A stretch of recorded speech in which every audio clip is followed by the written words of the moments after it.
비중 컨트롤 중에 또 이런 게 있죠. 제가 긴급 게릴라 라이브를 한 이유가 파동 흐름이 교육적으로 괜찮을 만한 것들이 잘 나와서 그런 건데, 여기 67이라고 해볼게요. 만약에 내가 이런 엣지에서 잘 샀어요. 이거 그냥 아까 서두에 얘기했었던 67을 기준선이라고 그냥 생각을 해보겠습니다. 실제로 기준선은 아니에요. 근데 기준선이라고 해볼게요. 그러면서 여기 기준선을 살짝 이탈시키면서 아 이거 무너지나? 이랬다가 무너지지 않고 이렇게 올라가는 이런 경우 되게 많이 봤잖아요. 이런 부분 되게 많이 봤죠. 기준이 되는 타겟 주요 구간에서 이런 거 되게 많이 봤습니다. 그럼 여기서 행동해야 되는 거는 여기서 사는 거라고 했었죠. 사고 나서 여기서 기계적으로 팔아야 돼요. 안 팔고 무조건 올라갈 거야. 그거 안 됩니다. 여기서 기계적으로 어느 정도는 팔아야 돼요. 제가 진짜 많이 하는 말이 타겟 잡고 나서 챙길 건 챙기면서 가세요 라는 말을 진짜 많이 하는 이유가 이런 거거든요. 여기서 사놨으면 여기서 챙길 건 챙겨야 돼요. 설령 다시 가더라도 챙길 건 챙겨놔야 이 밑으로 내려갈 때도 대응이 됩니다. 엣지에서 행동을 잘해주게 되면은 뭐가 좋냐면은 여기서 1번 챙길 거 챙기죠. 그리고 다시 빠지게 되면 비중 컨트롤의 대표적인 팁 2번에서 본전 컷이 됩니다. 본전 컷이 이렇게 좋은 거예요. 본전 컷 자체가 뭐가 그렇게 좋겠어가 아니라 3번이 열려요. 새로운 기회. 뭐가 여기서 새로운 기회일까요? 본전 컷 이후에 이 밑에 방어피가 있을 겁니다. 여기가 3번이에요.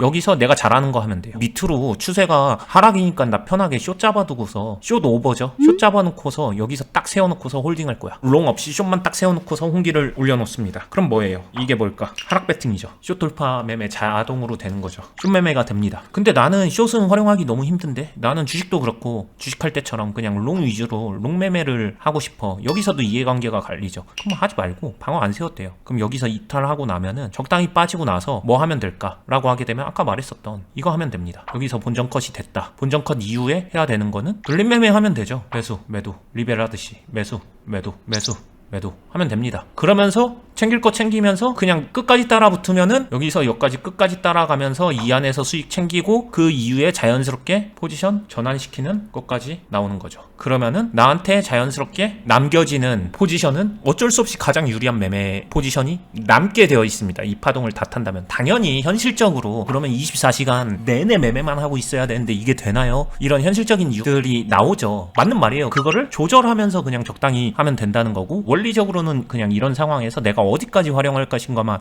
알면 되는 거고, 여기서 본전 컷 이후에 매매할 때는 그냥 매수하고 매도하고 나 이제 잘래 끝 하고 매매 끝낼 수도 있는 거고, 당연히 눌림 매매 할 때 끝까지 안 타고서 이거는 내가 그냥 선택하고 타협하기 나름이잖아요. 아니면 여기서 이탈 67 이탈하고 방어 포인트 내려갈 때 그냥 여기가 기준선이라는 가정에서입니다. 방어 포인트 이탈할 때 이탈할 때 숏만 대충 조금 잡아놓고, 방어 숏이 아니라 매매하는 숏이니까 이것만 딱 잡아놓고 그냥 홀딩. 그러고 어느 정도 내려가다가 숏 이거 본전이나 본전 조금 위에서 본전 컷으로 SL 걸어놓고 냅두면 되는 거죠. 냅뒀는데 수익 중이었는데 자고 일어났더니 그냥 SL 본전으로 다시 털렸네? 뭐 이럴 수도 있는 겁니다. 이거 선택이에요. 선택. 이거 역시도. 그럼 잘 때 TP를 잡아놔서 요 정도 적당히 수익 나면은 해놓을까? 이럴 수도 있어요. 이건 선택이에요. 이것도 다 잡지 못해요. 대신 이렇게 하게 되면은, 이거 만약에 이렇게 깊게 빠지게 되면 여기서 잘 세워놓고 큰 거는 못 먹을 거고, 근데 어차피 이건 메인이 아니니까 방어 대용으로, 근데 내가 본전 컷하고 유리한 상황에서 그냥 행동의 일부니까 이렇게 하는 거고, 제가 하는 장담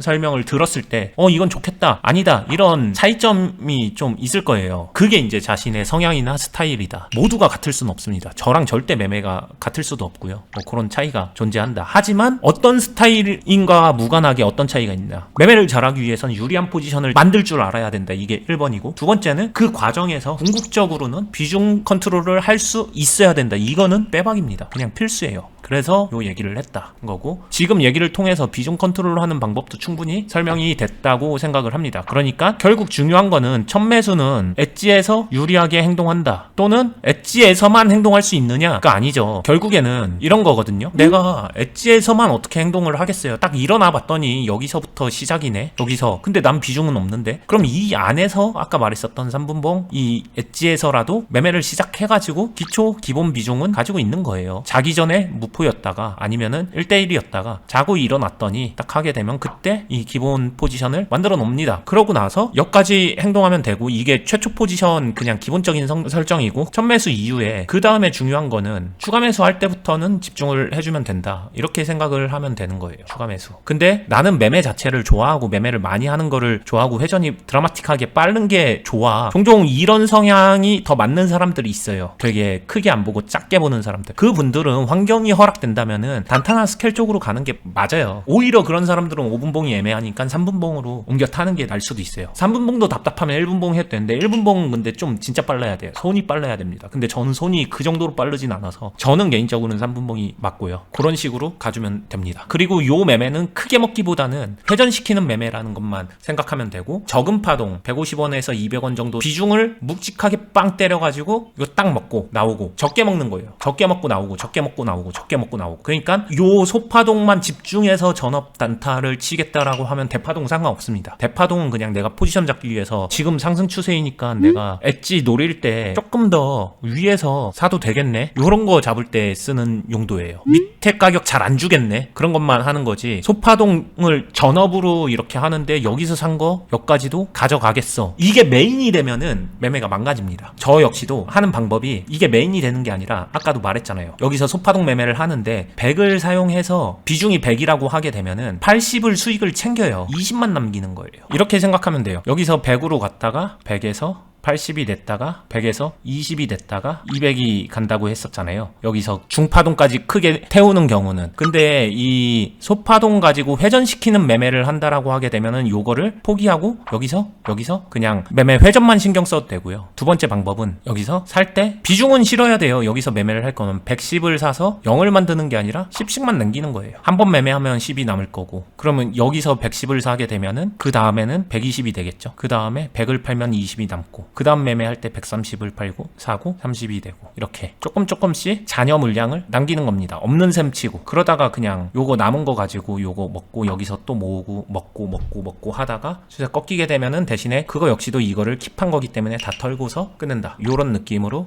갈 수 있겠죠. 스타일의 차이라서 이거는 정답은 없는 영역이다. 하지만 비중 컨트롤에 대한 방법은 충분히 얘기가 된 것 같고, 비중 컨트롤을 통해서 추가 매수 이유가 중요하고, 그 추가 매수를 할 때는 거기서 상황 판단해서 여기서 더 사 덜 팔을 할 것이냐, 아니면 덜 사고 더 파는 그걸 할 것이냐 말했죠. 방어가 필요할 때는 사고 더 팔, 이런 거 해줘야 된다고. 사고 더 팔, 이런 거 해주면 되고, 비중이 떨어졌는데 이게 상승 파동이 나오게 되면은 아예 더 사고 덜 팔고 더 사고 덜 팔고 이러면서 비중을 키워가야겠죠. 순방향에서는, 롱 기준, 주식 기준 순방향에서는 이런 식으로 가야겠죠. 그러다가 추세가 다시 꺾이면은 하고 비중 다시 줄여야죠. 차분히 시간 갖고 파동 활용해서 하는 게 저는 가장 좋다. 근데 그게 어렵다라고 하게 되면은, 너무 어렵다 그러면은 어쩔 수 없이 포인트 딱 하나 잡고서 거기서 손절이든 비중 줄이는 행동이든 포지션 전환이든 뭔가 뒤집어 버리는 행동을 해야 되는데, 이 뒤집는다는 거 자체가 전 뒤집듯이 팍 뒤집혀서 예쁘게 딱 뒤집어지는 게 아니라 굉장히 인위적입니다. 뒤집는 이 포인트를 누가 정하는, 내 감정과 내 눈과 내 선택과 판단으로 뒤집어 버리는 거예요. 그게 틀릴 수도 있다. 뒤집어 버렸는데 틀리게 되면은 그만큼 후회와 미련과 손해가 남겠죠. 그래서 한 번에 확 뒤집는 거를 저는 좋아하지 않고, 그게 매매에 긍정적이라고 생각을 하지 않는다. 그래서 시간 갖고 차분히 천천히 돌리는 겁니다. 주식도 마찬가지로 그렇게. 그래서 부드러운 전환을 저는 추구하는 편이다. 되게 잘해야 된다가 아니라 누구나 그냥 충분히 할 수 있다. 다만 그게 번거롭고 힘들어서 하기 싫을 뿐이고 감정적 거부감이 들 뿐이지 누구나 할 수 있다라고 생각을 합니다. 그렇게 하면 되고요. 그 과정에서 이미 유리한 이후에는 거기서 그냥 무리하게 계속 끝도 없이 마침표 안 찍지 말고 본전 컷 활용하면서 비중 컨트롤 하는 게 좋고요. 매매는 어쨌든 마침표 찍고 다시 시작, 마침표 찍고 다시 시작, 이런 식으로 가주는 게 좋기 때문에 주식도 마찬가지고요. 이런 비중 활용이 결국에는 유리한 포지션을 활용하는 거랑 다 맞닿아 있는 얘기입니다. 추가 매수 시작되고 나서부터가 내가 뭘 하고 있는지 이해하고서 유리한 엠발이냐, 리밸런싱을 하는 거냐, 방어 중이냐, 아니면 비중 확대냐, 그 목적에 맞게끔 추가 매수의 비중 활용을 정해주면 된다. 여기까지 하게 되면 제가 그동안 수없이 많이 했었던 이야기에 반복이 되고 있는 거고요. 그 다음에 차트 얘기는 20선을 넣는다 안 넣는다 이거는 원하는 대로 해주면 될 것 같고요. 모르면 20선 넣어도 되는데 중요한 거는 박스 프레임에서 중심, 이것 때문에 그런 거예요. 중심이 무너질 때 여기서 여기까지는 굉장히 팔딱거림 없이, 이게 파동으로 차트로 얘기를 하게 되면은 기본적인 원리가 소파동 자체가 이런 식으로 팔딱거림이 있는데 이 팔딱거림도 이렇게까지는 있다가 여기서는 이렇게 갔다가 이런 팔딱거림으로 간다는 거죠. 그래서 이걸 알아두면은 좋기 때문에 여기서 그냥 무리하게 물타지 말라는 뜻에서 얘기를 한 거고, 이거 활용하고 싶으면 활용해도 되고 아니면은 안 해도 됩니다. 근데 주식이나 그런 데서 사용하는 20선하고는 개념이 좀 다르다, 요거는 알았으면 좋겠고요. 일봉에서 20선 꽤 중요한 역할을 하기 때문에 일봉 20선하고도 좀 다릅니다. 쓸 사람 쓰고 아닐 사람 아니면 된다. 차트 환경 설정 얘기도 했었고, 5분봉으로 냅둬도 되고 아니면 소파동 활용할 거면은 그러면은 5분봉 지어야 되냐, 하이브리드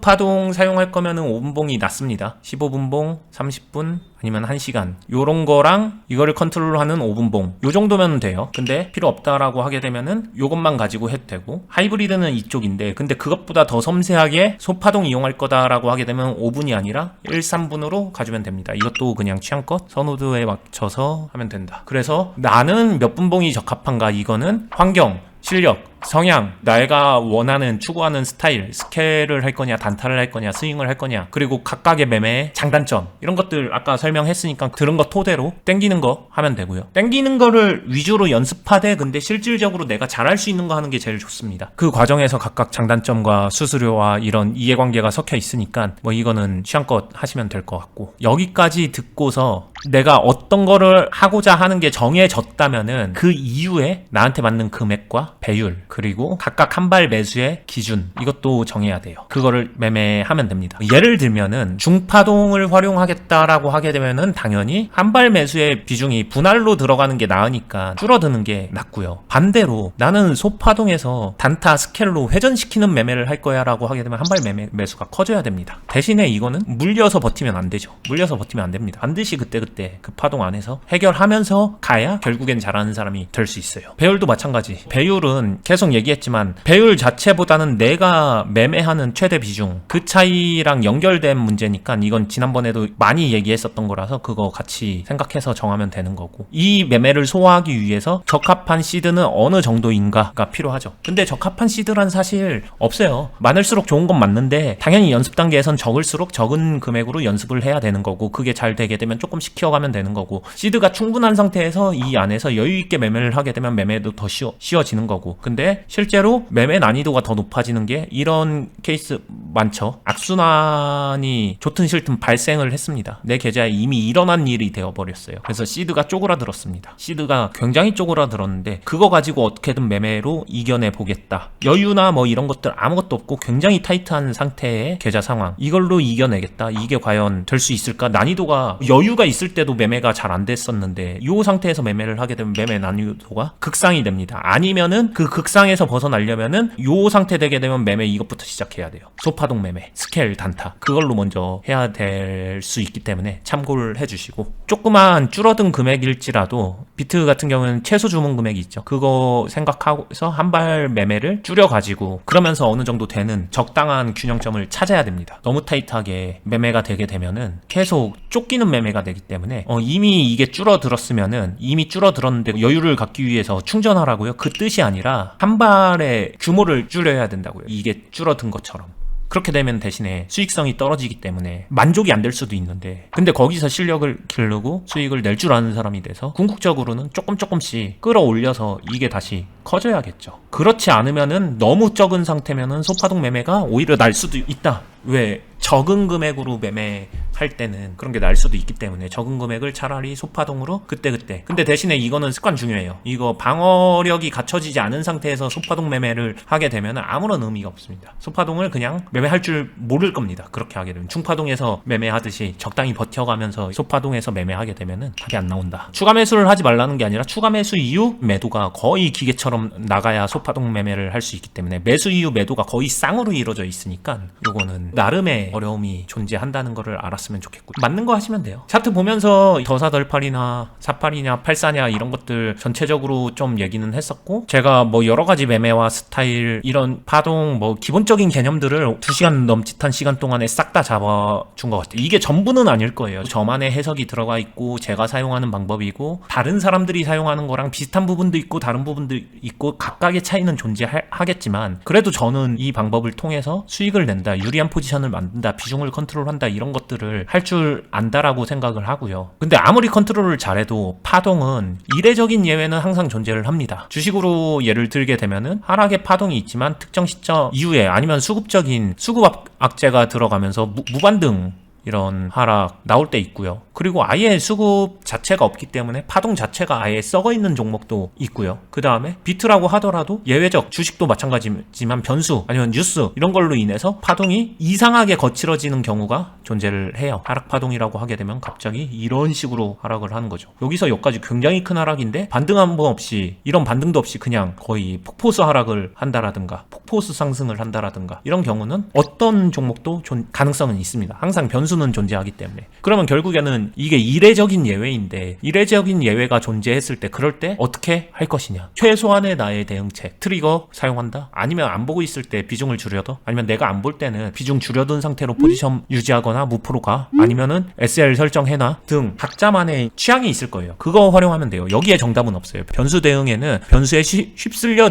떠내려가지만 않으면 됩니다. 그렇기 때문에 그 정도 안에서 활용하면 될 것 같고, 여기는 전체적으로 쭉 다 해준 것 같아요. 이 이론적인 개념을 다들 꽤 오랫동안 투자를 해왔기 때문에 어느 정도 기본 이상은 다 아실 거라고 생각했었는데 그렇지 않은 부분 있는 것 같아서 다시 한번 얘기를 해본 거고요. 개념 정리를 거의 실전 상황에 맞춰서 빗대서 최대한 얘기를 해봤습니다. 일단 오늘 얘기는 여기까지 하겠습니다. 감사합니다.